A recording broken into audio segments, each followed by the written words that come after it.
안녕하세요. 순천향대학교 부석부천병원 작업치료실 정주희입니다. 이번 강의의 목표는 기능적 과제란 우리가 무엇인지, 또 그렇다면 기능적 과제 훈련이 치료적으로 정말 근거가 있는지 확인을 하고, 근거가 있다면 다양한 손상 수준에 딱 알맞는 그런 과제를 제공하기 위한 임상가들의 가장 중요한 전문 기술이죠. 활동 분석 기술을 임상에 적용하는 것입니다.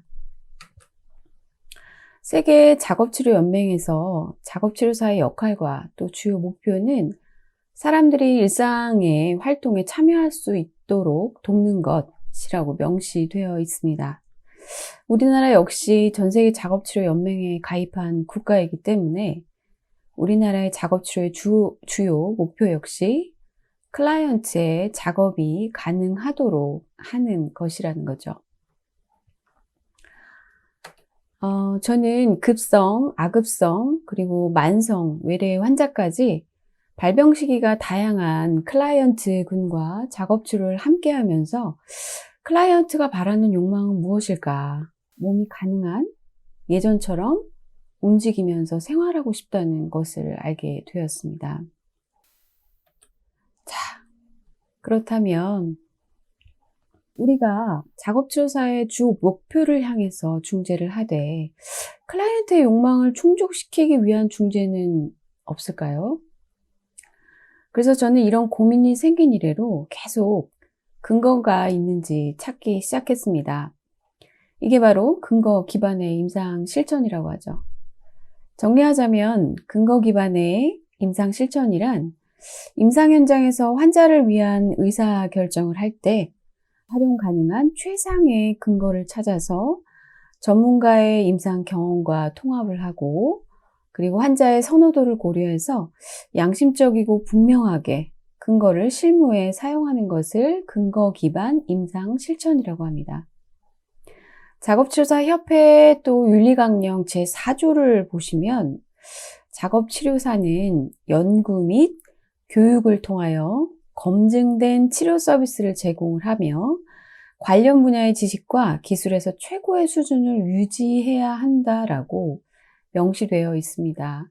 그렇기 때문에 우리가 바쁜 임상 현실인 거, 저도 임상가이기 때문에 굉장히 공감하고 알고 있지만 끊임없이 내 중재가 정말 근거가 있는 것이고 가장 과학적으로 효과가 있는 것인지 근거를 찾는 것을 늘 습관화해야 할 것 같습니다. 자, 그렇다면 작업치료사의 주요 목표를 향해서 저희가 중재를 하되 클라이언트의 욕망, 즉 몸을 잘 움직이면서 예전처럼 움직이면서 일상생활을 하고 싶다는 그런 욕망을 저희가 충족시키기 위한 중재는 어떤 게 있을까요? 그래서 저는 이런 고민이 생긴 이래로 계속 근거가 있는지 찾기 시작을 했던 것 같습니다. 이게 바로 근거 기반의 임상 실천이죠. 정리하자면 근거 기반의 임상 실천은 의사결정을 활용할 때 많이 사용한다고 제가 말씀을 드렸던 것 같습니다.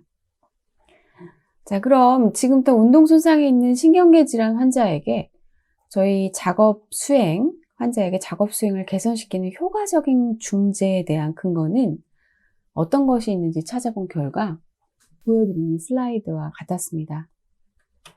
우리가 작업 수행을 하게끔 도와줄 수 있는 최상의 근거는 반복적인 과제 훈련을 하는 것이고요.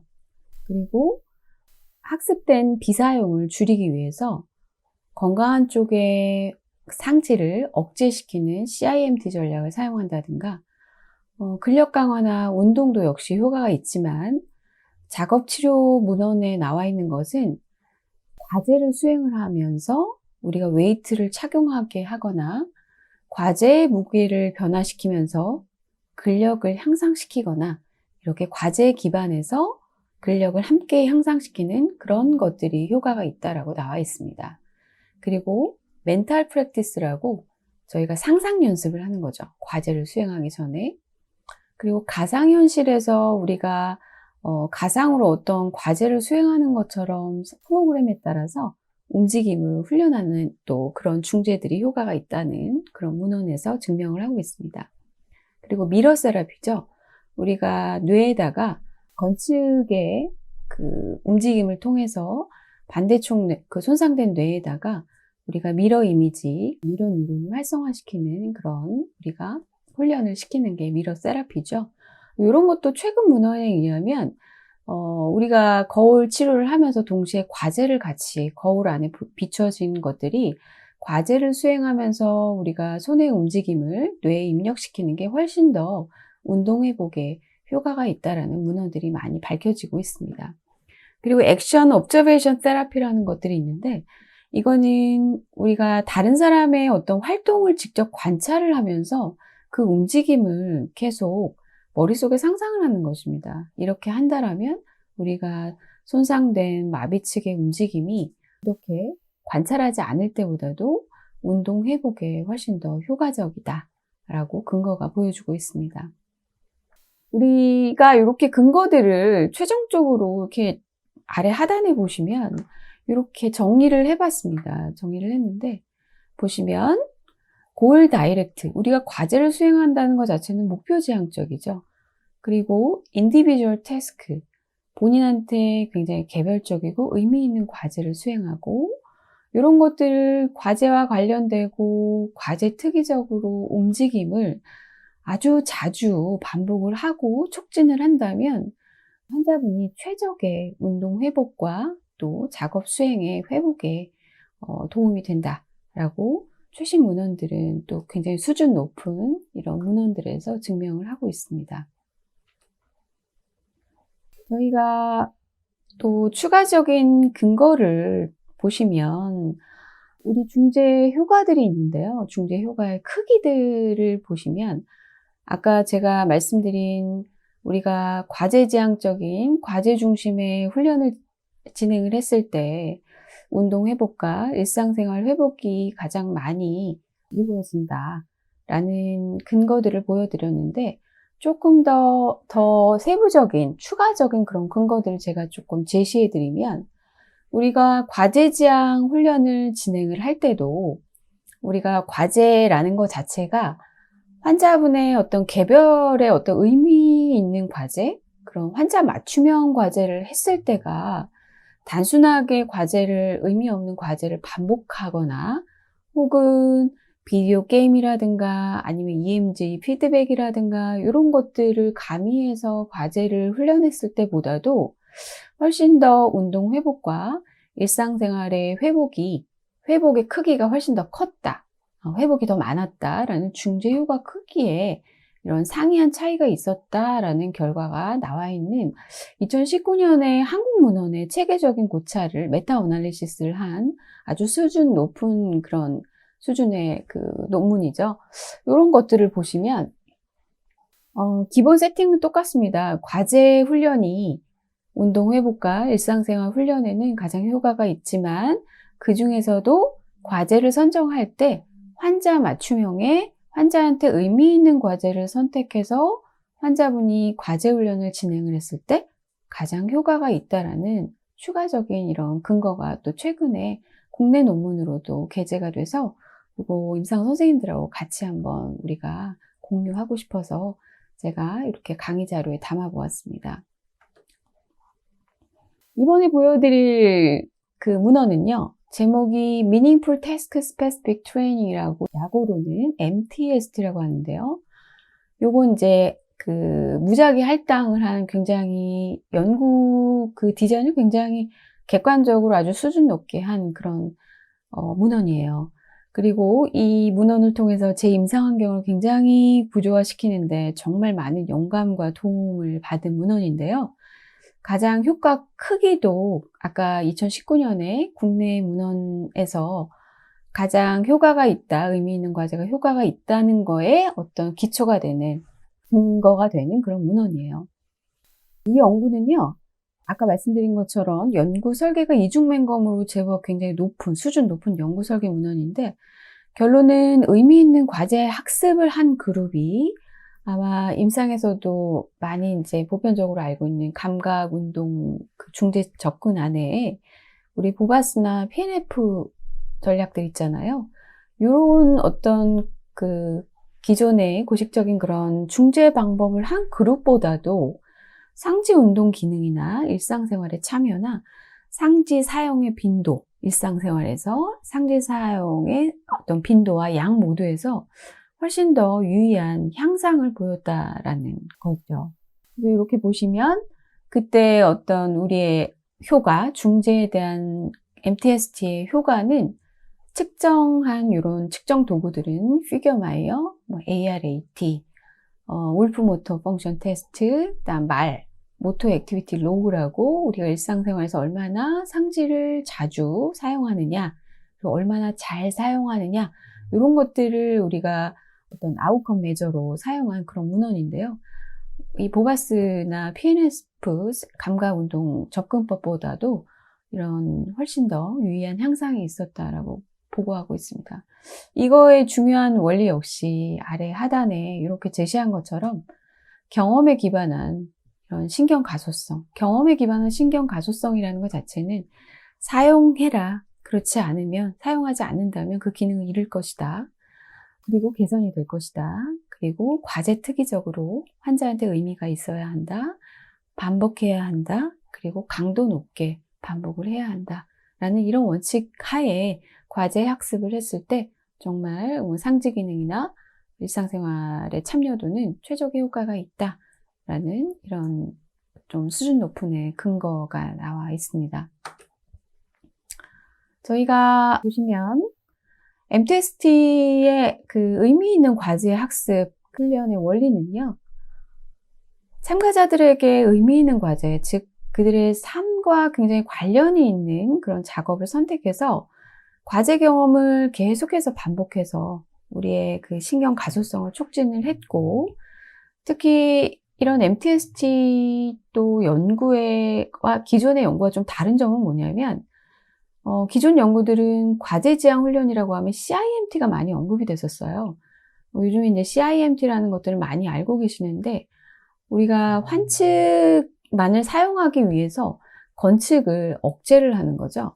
건측을 이제 붕대라든가 스플린트라든가 이런 것들을 일정 시간 억제를 하고 환측만을 사용하게 하는데, 그러려면 이 손목의 신전이 한 20도, 그리고 손가락에 굽힘, 펴 동작이 일정 부분은 나와주는 그런 굉장히 소수의, 사실은 75% 이상이 이 상지의 움직임이 많이 손상이 되는 뇌졸중이 많다라는 그런 연구 보고들이 있거든요.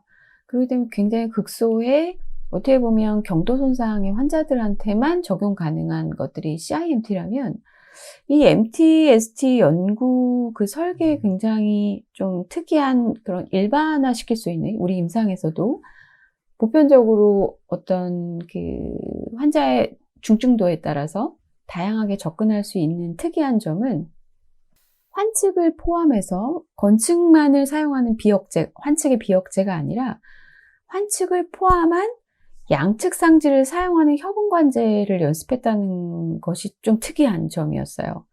그래서 훨씬 운동 손상의 그 범위를 경도 손상뿐만 아니라 좀 심한에서 중등도, 중등도에서 경도까지 굉장히 다양한 범위의 대상자를 우리가 그 대상자로 선정을 해서 연구를 진행을 했다라는 것이고요. 또 우리의 일상생활을 잘 관찰을 해보면 양측의 상지의 협응 과제들이 훨씬 더 많이 존재한다는 것을 아마 작업치료 선생님들은 누구보다도 많이 알고 계실 겁니다. 그래서 저도 이 연구가 정말 참 실질적이고 임상에서 활용이 되면서 일상생활에도 클라이언트 중심의 어떤 참여에 최적합으로 이 연구가 설계되지 않았나라는 판단하에 저도 이 논문을 키워드로 해서, 키 논문으로 해서 저희 임상을 많이 바꿨던 것 같습니다. 저희가 그 프로토콜을 조금 설명을 해드리면, 그 MTST 프로토콜은 매일 1시간씩 시행을 했습니다. 매일 1시간씩 어떻게 시행을 했냐면, 45분은 모든 대상자가 4개의 태스크 그룹으로 나눠져 있었어요. 근데 4개의 각 테스트 그룹은 각 과제 그룹마다 또 10개의 소 과제로 이루어져 있습니다. 그래서 1주차 때 태스크 그룹 1, 2주차 때 태스크 그룹 2 이런 식으로 4주를 공통과제는 모든 예를 들어 100명이라면 100명의 클라이언트가 모두 45분 동안 이런 과제를 연습을 하는 거예요. 그 다음에 또 하나 15분 정도는 어떻게 하냐면 과제 뱅크라는 게 있었어요. 활동 뱅크라는 것들이 있어서 클라이언트가 그 중에서 나한테 굉장히 의미 있는 과제가 이런 과제예요 라고 선택한 과제, 그런 의미 있는 과제들만 따로 또 15분 정도 개인이 계속 반복 훈련을 또 했던 겁니다. 그렇기 때문에 우리가 기존의 어떤 과제 중심의 훈련하고는 또 다른 것이죠.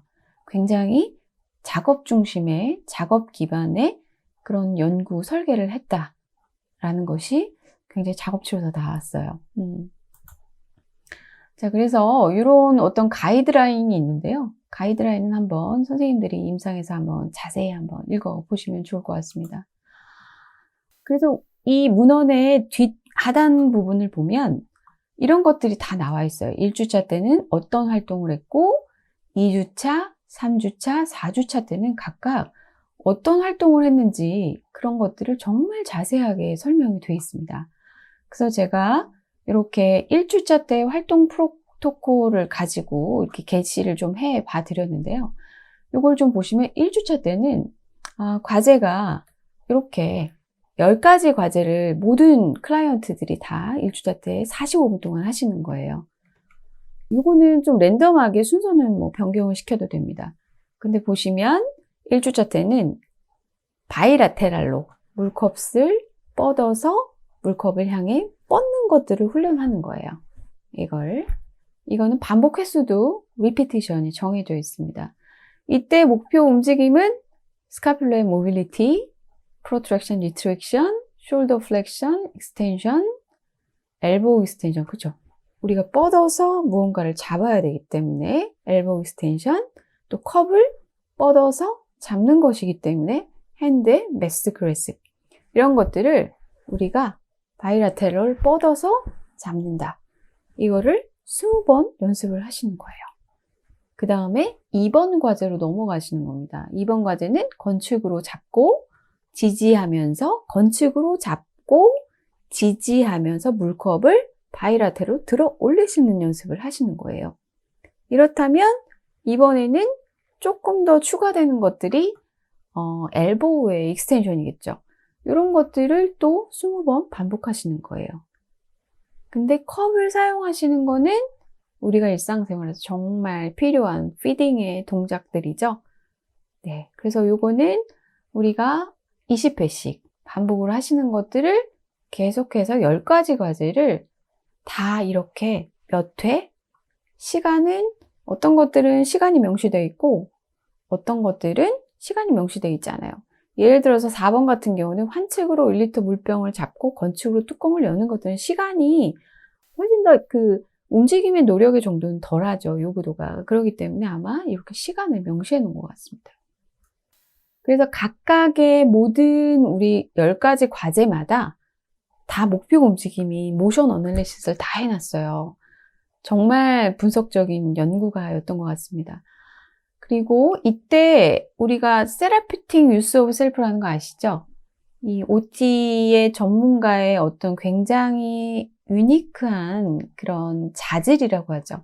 그런 게 바로 세라피틱 유스 오브 셀프인데 여기에 그런 것도 구체적으로 명시를 해놓고 있습니다. 보시면 이런 과제를 시행을 할 때 잘 안 되면 가이드를 해라.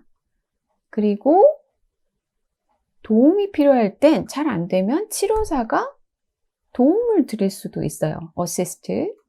그리고 더 많은 노력을 하도록 격려를 정말 encourage를 작업치료사는 잘하죠.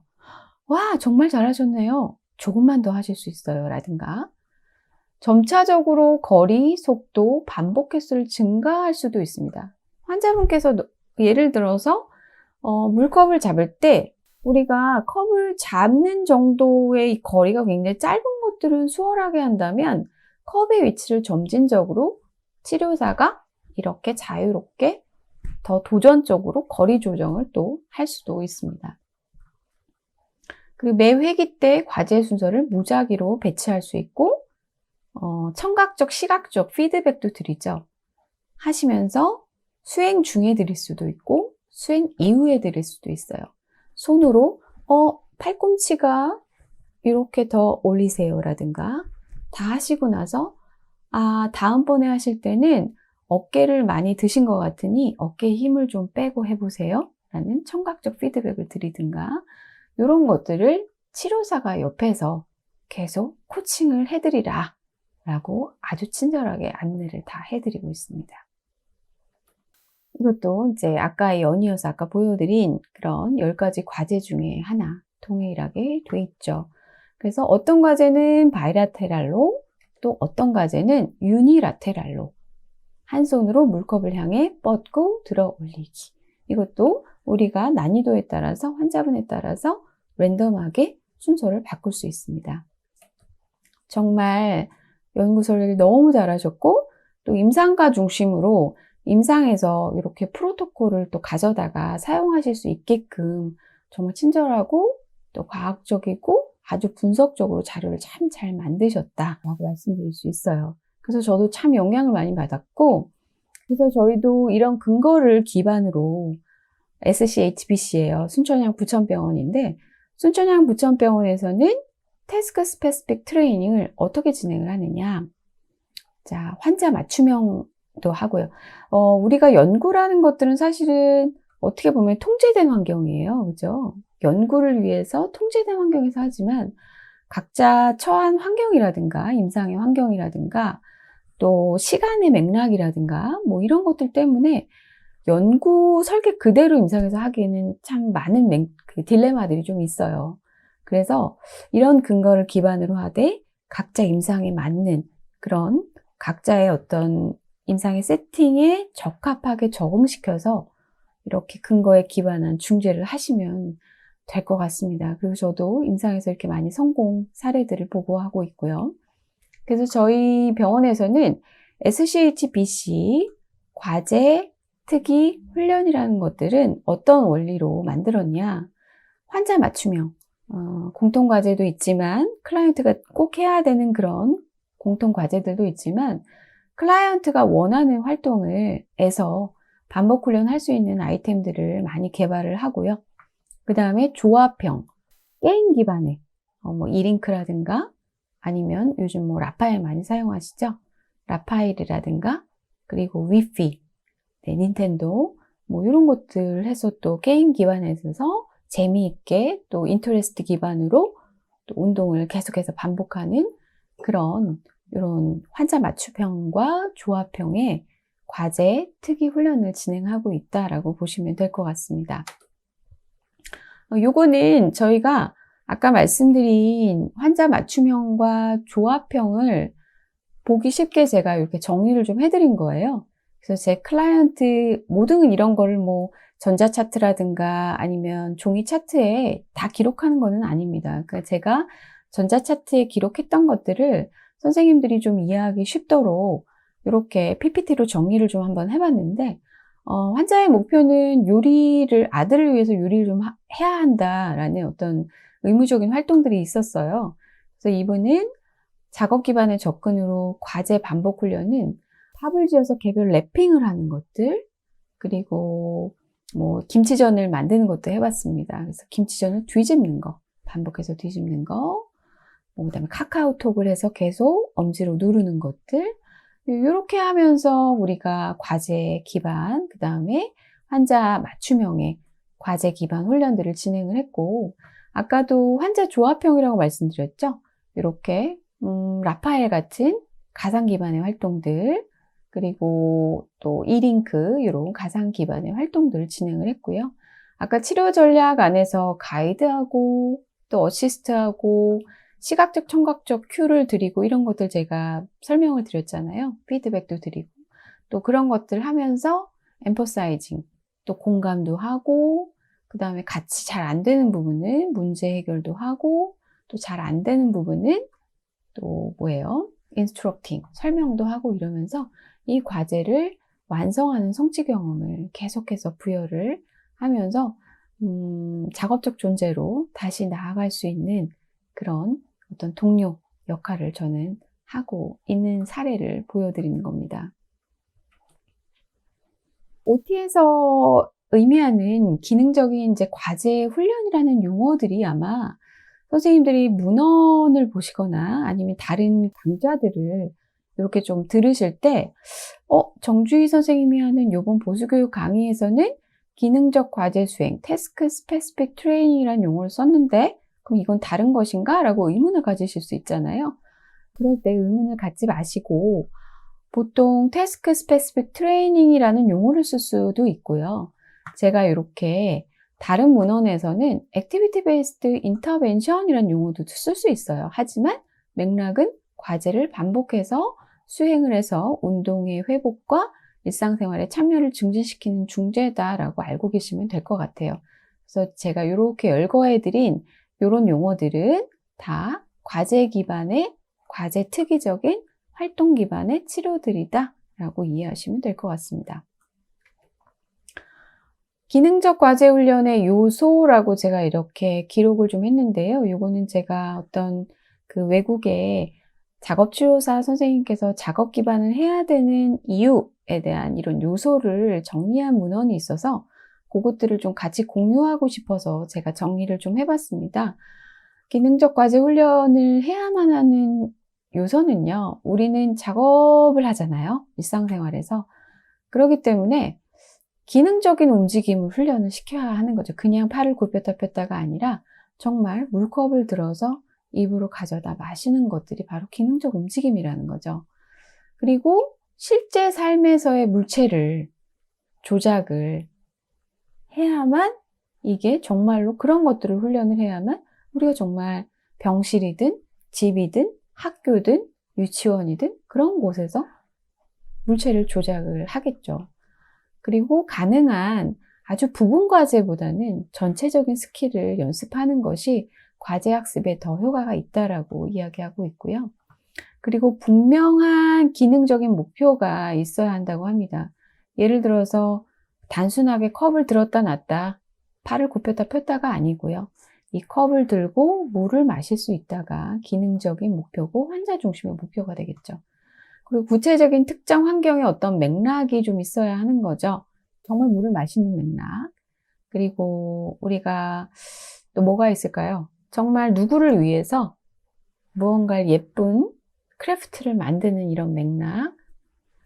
그리고 요리를 하는 맥락. 네, 구체적인 특정 환경이 있다면 훨씬 더 효과가 있겠죠.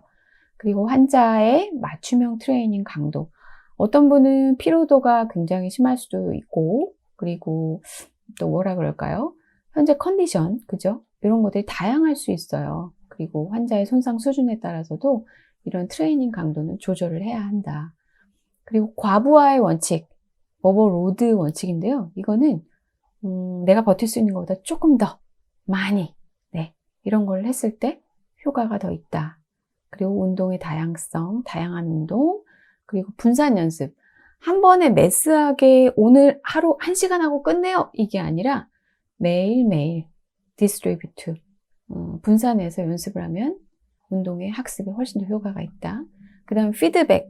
하시고 나서 어떤 것들이 좋았고 어떤 것들이 조금 부족했는지에 대한 피드백을 즉각적으로 드릴 수도 있고 수행이 끝난 다음에 드릴 수도 있겠죠. 이런 것들이 또 운동 학습에 훨씬 더 학습에 배가가 되는 그런 전략이죠. 그리고 다양한 운동면, 그리고 양측 연습. 왜냐하면 일상생활은 양측으로 많이 또 협응되는 기술을 요구하기 때문에 양측 연습이 우리가 일반화하기에 훨씬 더 효과가 있다라고 이렇게 이야기하고 있습니다. 우리가 의미 있는 기능적인 과제 훈련을 통해서 최종적으로 얻어지는 그런 이점들은요, 어떤 게 있을까요? 왜 우리가 근거에서 작업 기반, 그리고 과제 특이적인 훈련을 해야 한다라고 나와 있는데, 그러면 이제 우리가 이렇게 근거에서 다 확인을 했습니다. 그럼 우리는 어떤 중재 방법을 또 선택해야 될까요? 이제 의사 결정을 이제 해야 되겠죠. 그래서 저희는 이렇게 보시면 의미 있는 기능적 과제를 이제 앞으로 해 나가셔야죠. 왜냐하면 이런 걸 통해 얻어지는 이점은요, 우리 훨씬 자연스러운 이제 움직임의 패턴을 습득하시게 됩니다. 우리 환자분들 그냥 팔 들어보세요. 굉장히 어렵게 막 하시는데, 저기 위에서 손반에서 저 물건을 꺼내주실래요? 라고 하면, 하면서 굉장히 자연스럽게도 물건을 꺼내주시기도 하고, 저 정말 못할 것 같아요. 이거 뚜껑을 내가 어떻게 열어요? 이렇게 불편한데? 라고 하지만, 직접 주스병을 열면 굉장히 또 자연스럽게 주스병을 지지하면서 주스병을 따면서 이게 되네? 뭐 이렇게 또 표현하시는 환자분이 정말 임상에서 많이 저는 경험을 하게 되는데요. 그래서 훨씬 자연스러운 움직임 패턴을 습득할 수 있습니다. 그리고 일상생활에서 마비 측의 팔과 손의 사용의 양같이 훨씬 더 향상이 되죠.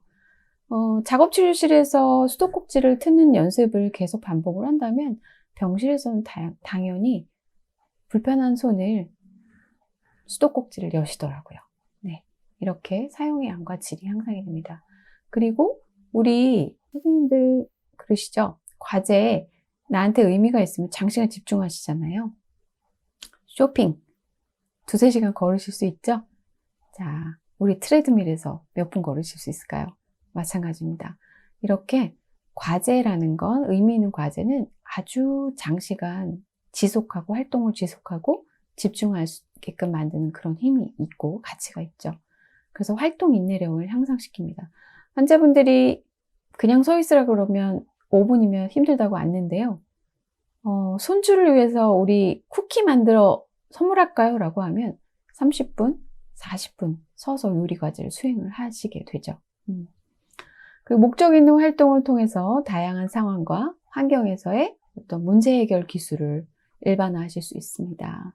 그래서 우리가 갑자기 잘 안 되는 손을 가지고 병뚜껑을 열 때, 그냥 제대로 지지를 하지 않았을 때 작업치료사 선생님과 함께 얘를 지지하는 것들을 문제 해결을 해 나갈 때면 문제 해결 기술을, 양측을 어떻게 써야 되는지에 대한 문제 해결 기술을 습득하실 수 있어요.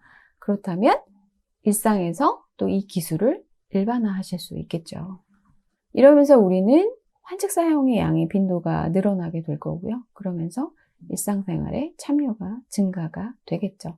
이런 굉장히 중요하고 또 유효한 이점들이 참 많이 있습니다. 과제학습이. 우리 2012년에 국내문헌에서 신경계 작업치료 모델을 제시했는데요. 모델, 이론 이런 것들은 좀 용어가 참 추상적이죠. 그래서 모델이란 거는 이론을 바탕으로 구체적으로 중재가 가능하도록 만들어 놓은, 이 모델이라는 거는 중재가 가능하도록 만들어 놓은 실천 방법이라고 합니다. 그래서 이 도식에서도 보시면은 작업의 경험, 즉 요거에 해당하는 게 바로 태스크 스페시픽인 거죠. 이런 과제 특이적인 훈련들이 우리의 경험 의존, 신경 가소성, 뇌 가소성, 우리가 뇌를 다치지 않아도 끊임없이 무언가를 학습한다는 건 뇌 가소성이 일어나는 거거든요. 뇌에 새로운 길이 열리는 거니까. 이런 손상된 뇌 주변으로 대뇌피질의 재구조화가 일어난대요. 가만히 있으면 안 일어나죠. 근데 무언가를 경험하면 이런 것들이 일어난다는 거예요. 긍정적으로. 그래서 작업 경험을 하면, 과제 특이적인 훈련들을 하신다면 경험 의존 가소성이 일어나죠. 그 원리는 대뇌피질의 재구조와 새로운 신경세포의 생성, 신경세포 보호작용으로 인해서 경험 의존 신경 가소성이 증폭이 된다는 겁니다. 그래서 궁극적으로 기능이 향상되고, 이 기능은 수행기술의 향상을 일으켜 최종 궁극적인 작업 참여를 증진시키게 되는 거죠.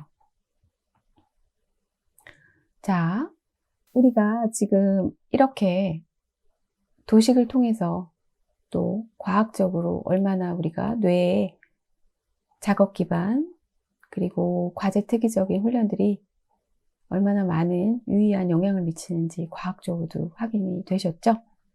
그렇습니다. 자, 우리가 상지재활 이제 중재 방법은 또 여러 가지가 있어요. 과제 중심의 훈련 이외에도 여러 가지 중재 방법들이 있는데, 상지재활 중재 방법을 여러 가지 방법 중에서 선생님들은 어떻게 결정을 하고 계시나요? 자, 그럼 우리는 어떻게 또 결정을 해야 될까요? 아까 근거라는 것들을 제가 근거 기반의 임상 실천을 해야 된다고 말씀드렸는데 한번 차근차근히 한번 볼게요. 우리가 운동 손상이 우린 작업치료사잖아요. 그렇기 때문에 우리 클라이언트는 작업 수행에 문제가 있어서 저희 작업치료가 의뢰를 되신 거죠. 의뢰가. 자, 그렇다면 운동 손상이 작업 수행에 제한을 주는가라는 우리가 의문을 가져봐야 되죠. 그죠? 없다라고 하면 실은 그분은 작업치료를 종결하셔도 돼요. 왜냐하면 혼자서 잘 살아가시니까. 오히려 조금 더 물리치료나 이렇게 운동에 초점을 맞춰주는 그런 중재를 받는 게 조금 더 효과적인 거죠. 근데 운동 손상이 있는 분들은 대부분 그치만 대부분 운동 손상이 있다면 작업 수행에 제한을 받게 되죠. 그죠? 그래서 운동 손상이 작업 수행에 제한을 받게 된다. 그렇다라고 한다면 또 우리가 봐야 될 게 있죠. 그게 뭐냐면 클라이언트는 운동 능력 회복에 잠재력을 갖고 있는가라는 거예요. 이런 또 의문을 가져봐야 되죠. 자, 아니다. 잠재력이 없다. 자, 그렇다면 어떻게 해야 될까요? 그래도 계속 운동 회복을 향상시킬 수 있다라는 희망을 주시면서 운동 회복만 좋아지게 하는 중재를 하실 건가요? 아니죠. 자, 그렇다면 잠재력이 있는 환자는 어떻게 할까요? 그렇다면 우리가 환자분의 욕망이죠. 운동 결손도 조금 감소시키면서 즉 최적화시키는 거죠. 옵티마이즈 시키는 거, 운동 기능을. 그리고 더불어서 작업 수행도 향상시켜주는 중재를 해드리면 가장 좋은 거예요. 그렇죠? 자, 그래서 저희가 이번에 이 강의를 제가 준비를 하면서 새로운 앱을 하나 이렇게 발견을 했어요. 비아 테라피라는 캐나다 앱인데요. 자, 요거 제 강의 수강하시는 분들은 다 한번 요거를 깔아보시면, 앱을 깔아서 임상에서 활용해 보시면 정말 좋을 것 같습니다. 그래서 제가 2015년에 작업 기반 상지재활이라는 주제로 이제 보수교육을 한 적이 있는데요. 제가 그때도 근거 기반으로 이렇게 많이 근거를 소개를 시켜드린 적이 있었어요. 근데 이번에는 이렇게 앱을 제가 발견을 해서 참 유용하게 또 선생님들한테 이런 자료들을 같이 공유하게 돼서 너무 기쁜데요. 근거 중심으로 효과적인 상지재활 중재 방법을 선택하는 것들을 알고리즘으로 만들었어요. 정말 대단하죠. 그래서 알고리즘 형태로 앱을 구현을 했더라고요. 그래서 이 앱이 어떻게 개발되었는지도 되게 중요하잖아요. 정말 신뢰할 만한 것인가. 그래서 정보를 확인하니까 처음에는 캐나다 특정 단체를 통해서 이게 펀딩을 받았대요. 그리고 나중에는 영국에서 펀딩을 받아서 지속적으로 연구되고 있는 치료 중재를 정리한 그런 앱이더라고요. 이게 처음엔 어플리케이션 형태로 만들어지지는 않았다가 치료사들 접근성을 높이기 위해서 이게 이제 어플리케이션으로 제작이 됐다라고 합니다. 또 이 자료를 만든 기관이 이 앱을 열어보시면 이렇게 기관 소개도 나와 있는데요. 하트 앤 스트로크이라는 굉장히 미국에서 아주 엄청 큰 뇌졸중 연구기관인데 캐나다 쪽 지부라고 볼 수가 있고요. 아래에 UHN이라는 기관은 TRI 토론토 재활병원을 포함해서 5개 종합병원 연구 협의체로 세계적으로 아주 저명한 기관이라고 합니다. 그래서 거의 한 5년 동안 좀 생리학이나 신경암 의학 쪽, 그리고 물리치료, 작업치료 연구가, 그리고 또 임상가가 이 작업을, 이 근거를 정리하고 알고리즘을 만드는 데 작업을 했다라고 합니다. 그래서 굉장히 신뢰할 만하죠. 그래서 앞으로 임상에서 나의 클라이언트에게 어떤 중재가 상지재활, 그 다음에 작업 수행을 향상시키는데 어떤 중재가 가장 효과적일까? 를 의사결정해야 될 때, 우린 늘 매사 의사결정을 하죠. 그죠? 의사결정을 할 때, 정말, 그리고 치료를 계획을 하실 때 많이 활용해 보시기를 바랍니다. 자, 그래서 보시면 운동선생의 작업수행에 제한을 주는가? 아니, 없습니다. OT는 뭐 종료하셔도 될 만한 것 같아요. 근데 이때요. 운동선생의 작업수행에 제한을 준대요. 자, 그러면 자, 지표가 되는 것은 의사결정에 또 아주 기준이 되는 것들이 있습니다. 그게 뭐가 있냐면 온셋이 3개월 이전인가? 라는 거예요. 이게 이제 자연적인 회복이 어느 정도 많이 종료가 됐는가? 그리고 그 플라토 있잖아요. 회복의 플라토. 3개월 정도면 어느 정도 정점으로 아주 천천히 가잖아요. 아주 극소하게, 미세하게. 그래서 온셋이 3개월 이전인가? 아니요. 예에 대해서 중재 방법이 달라집니다. 자, 네, 3개월 이전인가? 아니요. 그럼 자발적인 움직임이 있는가? 네, 자발적인 움직임이 있는가? 이 알고리즘을 타고 들어가시는 거예요. 자, 그러면 자발적인 움직임이 없다. 그러면 중재 방법이 쭉 열거되어 있습니다. 그럼 이걸 가지고 그 중재 방법 중에서도 어떤 것들이 조금 더 효과가 있는지 별의 개수로 표시가 되어 있어요. 유효한 그 효과 순서대로. 자, 그리고 만약에 자발적 움직임이 있다. 여기도 3개월 이전인데 자발적 움직임이 있다라고 한다면 그 다음 또 판단 기준이 되는 게 뭐냐면 항중력 어깨 외전이 되는가, 중력 제거한 팔꿈치 펴이 되는가. 예를 들어서 보이시나요? 팔꿈치가 어깨 외전, 팔꿈치 신전. 보이시나요? 네, 이렇게 신전이죠, 신전. 이런 것들이 되는가에 따라서 또 중재 방법이 달라집니다. 그래서 안 됩니다 라고 하신다면 이때 또 해당되는 중재법들이 열거되어 있고요. 자, 됩니다 라고 하면 이렇게 또 나눠줍니다. 된다라고 했을 때 1분 내 손가락의 신전을 3회 할 수 있느냐가 또 판단 기준이 돼요. 그렇다면 없다. 그럼 이때도 또 어떤 중재 방법이 열거가 되는데 안 돼도 태스크 오리엔티드 훈련을 진행하고요. 돼도 태스크 오리엔티드 훈련을 진행하면 효과가 있다고 합니다. 그리고 1분 내 수지 신전이 된다, 안 된다도 기능적 과제 훈련이 되고 기능적 과제 훈련을 진행을 하라 라고 나와 있습니다. 자, 그러니까 우리가 봤을 때 어떤가요? 항중력 어깨 외전이 되고 팔꿈치가 펴지고 1분 내에 신전이 안 돼도, 신전이 되든 안 되든 이 정도의 기능들이 좀 유지가 발현이 돼야 사실은 상지 회복에 조금 포텐셜, 예후가, 잠재력이 있다라고 보시면 될 것 같아요. 그런 분들한테는 조금 더 과제지향적인 것들에 더 초점을 맞춰주는 것이고, 그런 것들이 잘 안 된다라고 한다면 원핸드 ADL 트레이닝으로 작업 수행을 혼자서 할 수 있는 방법들, 작업 수행 방법을 바꿔서 또 보상적 방법으로, 그리고 AT를 쓰던가, 네, 이런 것들을 사용해서 우리가 작업 수행에, 그리고 보호자 훈련이라든가 이런 것들에 더 치중을 많이 둬야만 하는 거죠. 그래서 요거는 SCHBCOT, 제가 그 비아 테라피라는 앱을 보고요. 저희가 이런 엑셀로 또 다 만들었어요. 저는 좀 이렇게 구조화하는 것들을 좋아해서 이런 것들을 임상에서 빨리빨리 찾아볼 수 있게끔 한눈에 맵을 좀 그려보고 싶어서 이런 것들을 만들었습니다. 자, 보여드릴게요. 자, 보시면 저희는 이렇게 저희 병원에서는 요거를 엑셀로 이렇게 정리를 좀 했어요. 정리를 해서 통증의 유무에 따라 어깨 통증이 있다 없다에 따라서 알고리즘을 나눕니다. 그래서 통증이 있는데 요거 한번 볼까요? 상지 수위적 움직임이 있는 분이에요.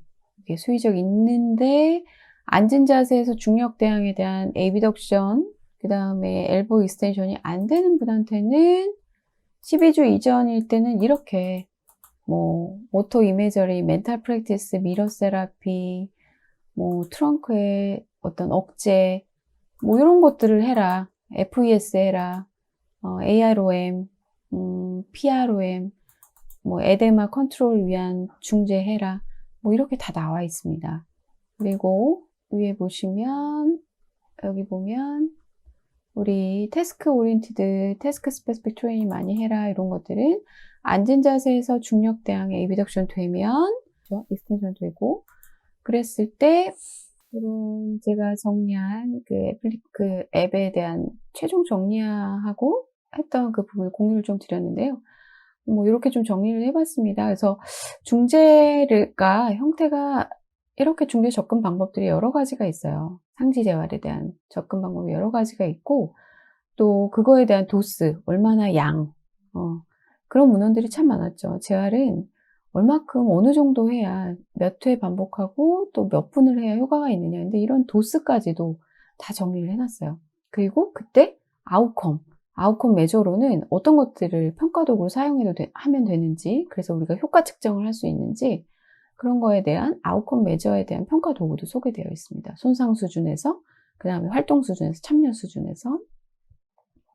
그래서 우리가 여기서 보시면 CIMT, 요거는 하루에 2시간 이상, 그리고 미러 세라피, 이것도 아까도 말씀드렸죠.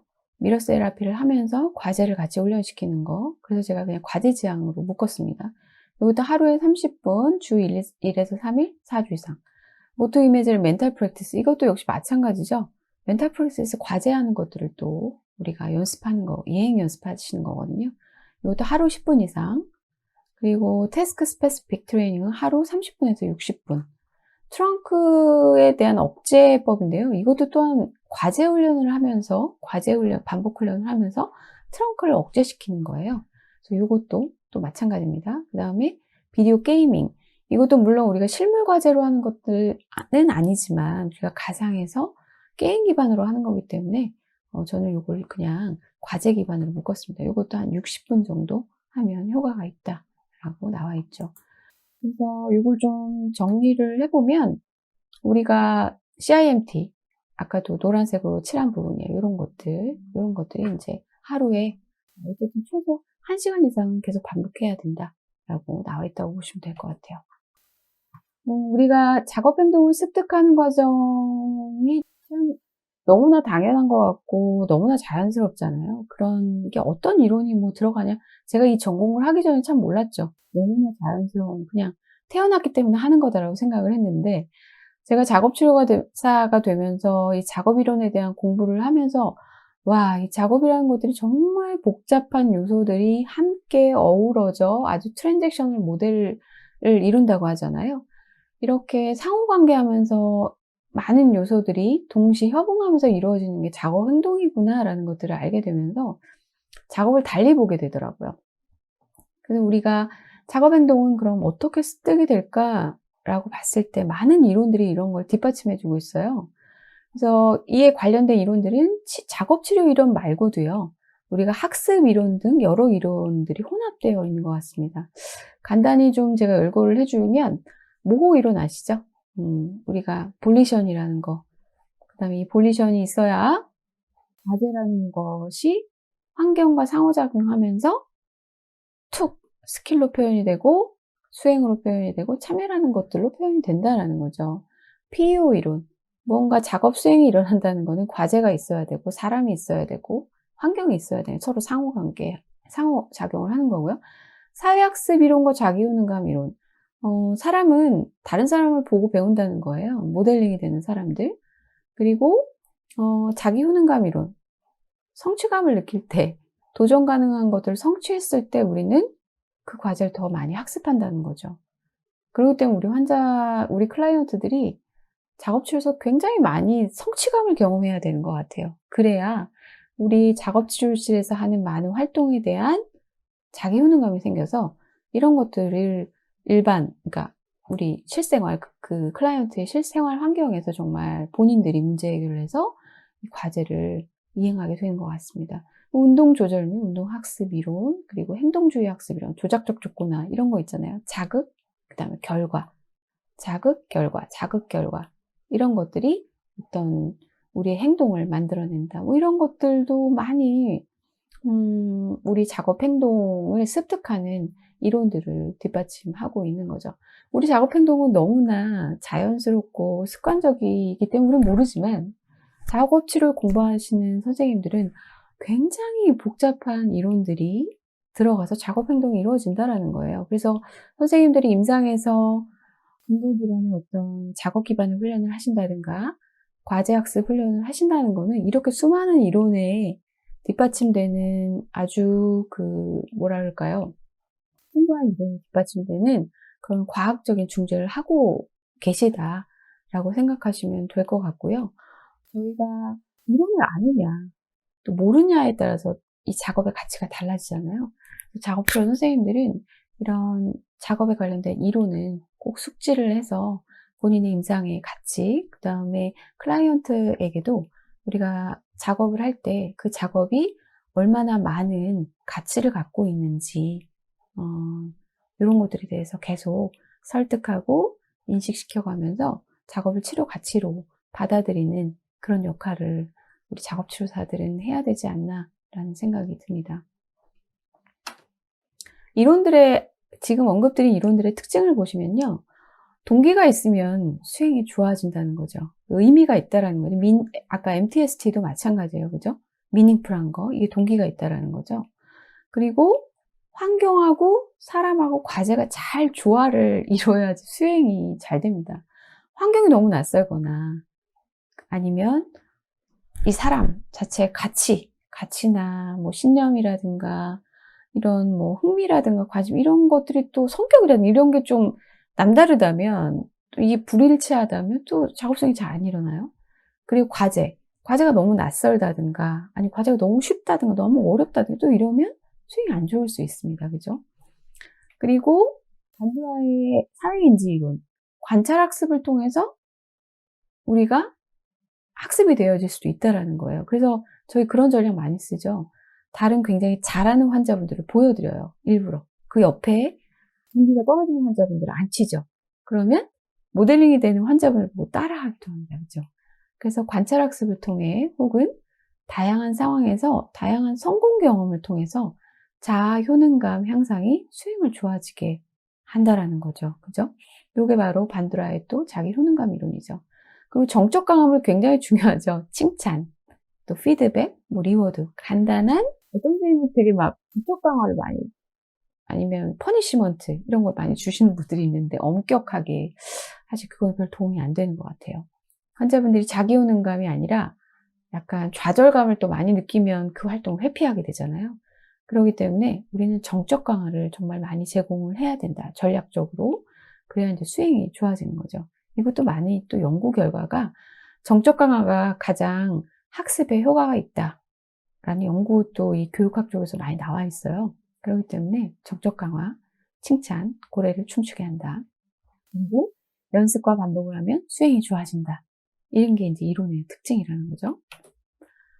자, 우리가 아까 과제, 사람, 환경이라는 거 보셨고 또 이런 작업 수행이 잘 이루어지려면 이 세 가지가 잘 균형을 이루어져야 된다라고 말씀드렸는데 그렇다면 이 과제라는 것들이 잘 사람하고 딱 맞게끔 만들기 위해서는 우리 작업치료사한테 요구되는 전문 기술이 있어요. 그게 뭐냐면 이제 활동 분석 기술인데요. 작업치료사는 클라이언트한테 굉장히 의미 있는 활동들을 선택을 하셔야 합니다. 그렇기 때문에 클라이언트의 의미가 있는 활동이 무엇인지, 관심 있는 활동이 무엇인지 그런 것들을 파악하는 그런 평가 도구들을 진행을 하셔야겠죠. 그런 시간들을 마련을 하셔야 돼요. 그리고 또 클라이언트의 도전 가능한 활동을 하시려면 클라이언트의 지금 현재 이 활동에 도전을 할 수 있을 만한 역량을 갖고 계신지 아마 선생님들 바디 펑션 검사들 많이 하시죠. 뭐 인지 검사들, 운동 기능 검사 많이 정서 검사 많이 하실 텐데 이런 것들에 또 굉장히 아주 분석적인 객관적인 검사 결과가 또 중요하더라고요. 그래서 이런 것들도 중요하고 그리고 클라이언트가 수행을 할 때 어떤 것들이 잘 되고 어떤 것들이 잘 안 되고 어떤 것들이 효과 있고 어떤 것이 효과적이지 않은지에 대한 아주 숙련된 수행 관찰 기술이 필요합니다. 누구보다도 작업치료사는 필요합니다. 그리고 이걸 관찰하는 사람도 작업치료사이기도 하고요. 그리고 중재 계획을 아주 스마트하게 설정을 하셔야 우리의 중재가 이리저리 휘청거리지 않아요. 배가 산으로 가지 않습니다. 그죠? 그래서 우리는 중재 목표를 아주 스마트, 구체적으로 그리고 매저러블, 측정 가능하게, 달성 가능하게 시간이 명시된 이렇게 우리가 목표를 또 이렇게 설정을 하셔야 되고요. 활동을 제공할 땐 우리가 이 활동이 클라이언트의 의미만 있는 게 아니고요. 그 활동을 통해서 우리는 또 신체적인 기능 회복도 또 도모하고 싶잖아요. 그렇기 때문에 이 활동이 도대체 어떤 치료적 가치가 있는가를 보기 위해서 활동 분석을 하셔야 돼요. 그래서 이 활동을 하기 위해서는 어떤 신체의 기능들이 요구가 되는가, 요건들이 있는가, 이런 것들을 보는 것들이 활동 분석이죠. 그리고 활동 분석을 통해서 지금 클라이언트의 현재 기능 수준과 이 활동이 너무 실은 분석을 했더니 난이도가 높다라고 한다면 서로 이렇게 보정을 해줘야 되겠죠. 이 기능 수준은 어떻게 보정할 수가 없잖아요. 그렇기 때문에 활동을 우리가 조정을 해줘야 돼요. 뚝딱뚝딱뚝딱. 그래서 우리가 활동을 조금 난이도를 낮추든가 아니면 활동을 정말 쉽게 만들어서 이 활동을 적응하게 만들든가. 그래서 우리가 두 가지 전략이 있죠. 활동 조정의 그레데이션과 모디피케이션 전략이 있습니다. 이런 것들을 정말 잘 하는 게 작업치료사가 과제의 어떤 특성화 훈련들을 한다든가 작업 기반 활동을 할 때 정말로 필요한 그런 전문 기술인 것 같습니다. 우리가 활동 분석을 할 때 그 활동 분석 요건들이 있어요. 그래서 활동 요건에는 그런 것들이 있어요. 의미성. 그게 뭐냐면 relevance, importance예요. 환자한테 정말 삶과 관련이 있는가, 얼마나 중요한가라는 거죠. 이게 바로 의미성이에요. 활동을 선택할 때. 그래서 활동이 이런 요건을 충족하는가. 이제 활동의 어떤 요건이죠, 이게. 자, 그 다음에 정말 필요하잖아요. 활동은 재료가 필요하잖아요. 재료와 도구가. 그렇기 때문에 활동을 하기 전에 어떤 재료와 도구가 필요한가. 이게 바로 재료와 도구의 요건이에요. 무엇으로 하는가. 그 다음에 스페이스, 공간 중요하잖아요. 어디서 할 것인가. 환자분이 요리를 원하는데 내가 있는 임상은 주방이 없어요. 자, 그렇다면 그 요리 활동을 할 수 없습니다. 그래서 우리가 공간적인 요건은 충족이 되는가를 보셔야 되고 어떤 공간이 요구되는가. 소셜 디맨즈, 누구와, 그죠? 그리고 사회적 기대는 어떤 것인가. 이런 거에 대한 요건이 있는가, 규칙은 있는가, 이런 것들이 사회적 요건에 들어가고요. 언제, 어떤 순서로 하는가. 활동이라는 것들에 요구되는 조건 안에 또 그런 거 있잖아요. 도구가 있다면 이 도구를 어떤 순서대로 하는가. 이런 것들이 또 굉장히 분석이 돼 있어야 돼요. 그래서 작업치료사가 이걸 잘 모르면 굉장히 중재가 어려워지죠. 그리고 중재를 실패하게 될 확률이 높아진다. 그렇기 때문에 작업치료사는 항상 활동으로 중재를 할 때 그 활동에 대한 지식이 아주 풍성해야 돼요. 그래서 활동을 먼저 해보고 그 다음에 이 숙련도가 있는 다음에 저도 그런 경험들이 참 많은데 미숙했을 때 저도 해보지 않은 활동을 진행을 해서 활동 분석이 잘 안 돼서 환자한테 너무 난이도가 높았던 그런 경험들이 있어서 좌절감을 좀 드리기도 했던, 정말 참 죄송했던 것 같아요, 그때는. 이런 거 다 숙지해야 될 지식입니다.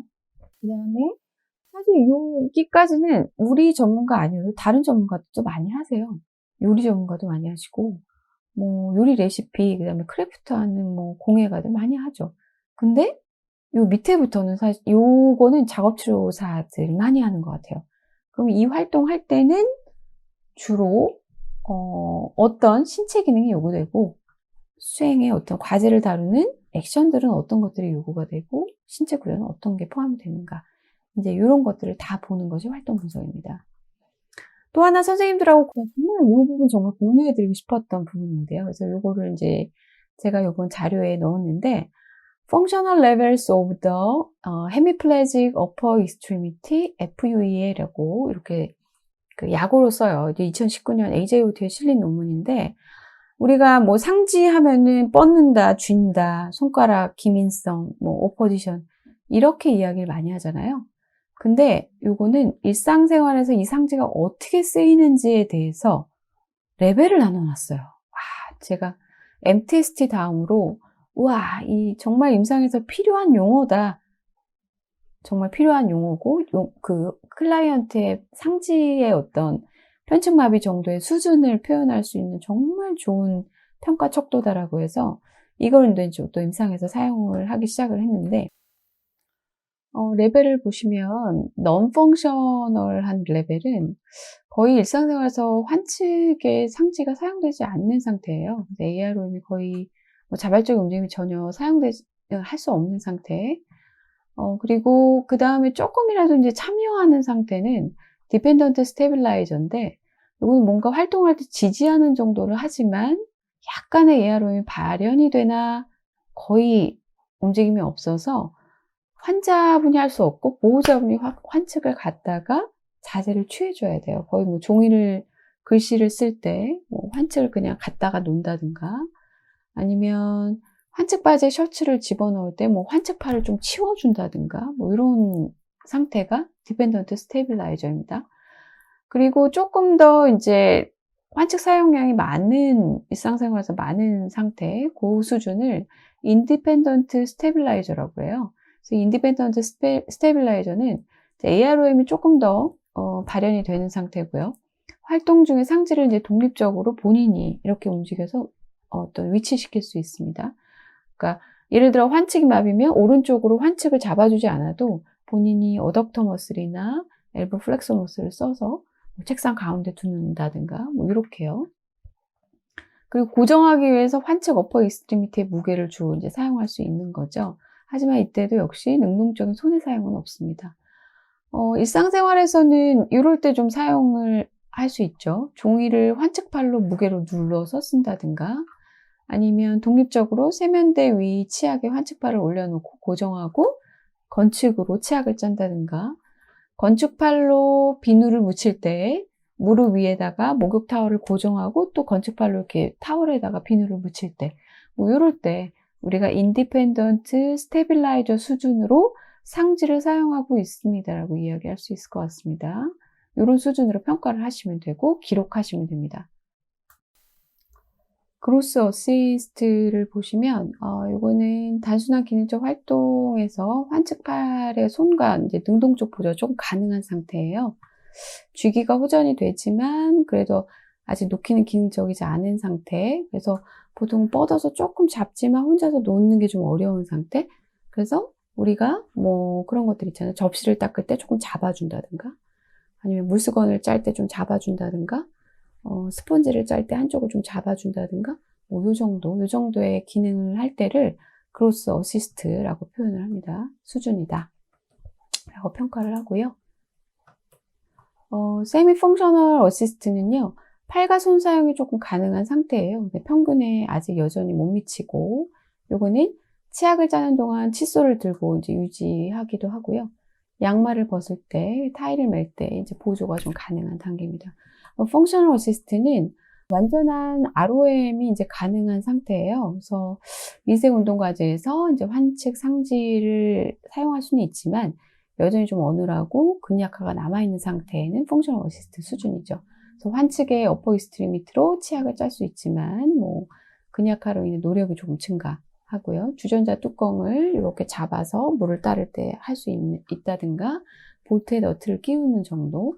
그 다음에 우리가 fully functional이라는 거는요, 근력, 주기, 집기, 협응이 이제 모두 이제 정상적인 상태예요. 그래서 우리가 양손을 다 과제, 오른손, 뭐, 양측 다 사용할 수 있는 그런 상태를 fully functional 레벨이다 라고 이렇게 수준을 평가할 수 있다고 합니다. 그래서 저희가 이것도 이제 순천향 작업치료실에서 이렇게 디자인을 좀 한 건데요. 저희 선생님이 이렇게 디자인을 좀 해주셨는데, 저희가 신체 기능 그 영역에 따라서 활동에 이렇게 뭐 자세 조절, 보행, 상지 운동 조절, 지각 인지 기능이라는 신체 기능에 따라서 활동 난이도의 어떤 그레이드업이죠. 어떻게 진전을 해 나갈 것이냐. 활동의 난이도는 누운 자세보다는 착석 자세가 조금 더, 그 다음에 기립 자세가 더 어렵죠. 활동 난이도를 점점 이렇게 높여가는 거죠. 보행도, 또 상지 운동 조절도 여기 보시면 아까 FUEL 그 수준에 따라서 과제를 점점 난이도를 이제 높여간다. 그리고 우리의 프로그레스 노트도 그렇게 기록을 하시면 되겠죠.